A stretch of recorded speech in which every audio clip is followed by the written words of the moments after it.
All right, hey guys, welcome back. Here we are again, another weekend. Got a little bit more work to do. What we're gonna do today is we're gonna jump on this frame right here. You might have seen it hanging in the video. Had to suspend it there to get some of the parts off of it. But what we're gonna do is take a Scotch-Brite pad and get into the parts cleaner and scrub that puppy down and try to make it look brand new. Let's get to work.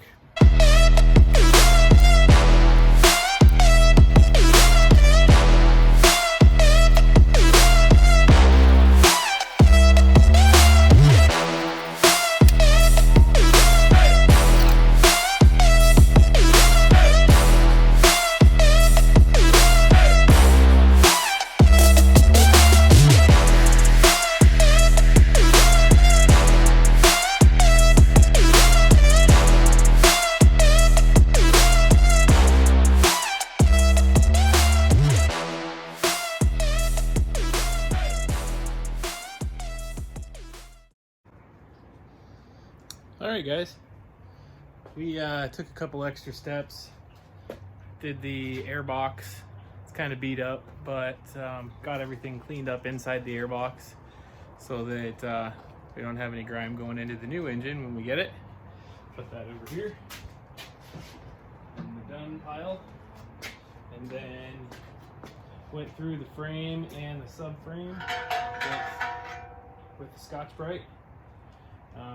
Got a little polishing to do, but overall came out pretty clean. I think it turned out pretty good. So I'll hit that with a 600 grit wet sand, and then some Mother's aluminum polish, and that'll make a mirror finish all the way across this, on the under the cradle of the engine, and again on the other side. Down through here. These are covered up right here, these little scars from the shrouds. So we'll polish this section and then this section down into here and up the engine cradle again, and maybe in this middle section. And then we will do a quick buff on the wheel when we set it back up across the bars on this. Yeah, so took care of some good stuff today. Now we're going to I'm going to set up over at the bench, and we will diagnose maybe doing a quick weld on that engine and grind the casing out so we can put the transmission back together. So this thing's pretty flammable, so in order to operate with the torch, I set up just a little sub countertop here that hangs over. So whenever I'm playing with the torch, I don't catch shit on fire. So we'll just drill this down.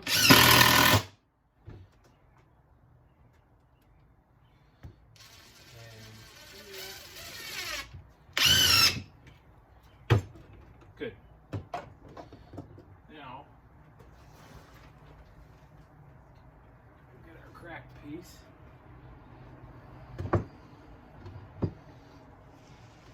And we're gonna etch this out. I don't know if you can see that crack right there. We're going to etch that out just up to the edge, and then try to fill it.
of saw in the time lapse, I'll try to slow it down.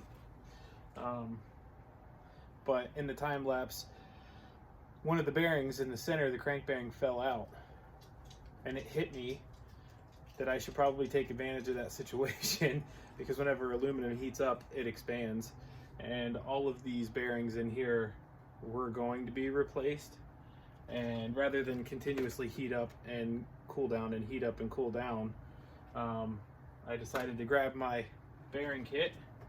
I got a Hot Rods transmission bearing kit, and they all just fell right out. Just tapped on it and they fell right out. I was able to just set that one's in there pretty good, but I was able to tap out all 4 of them: the crank bearing, and the 3 transmission bearings.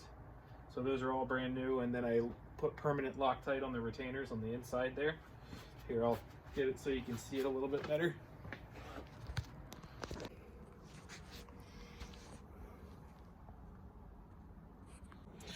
Get a better look from right here.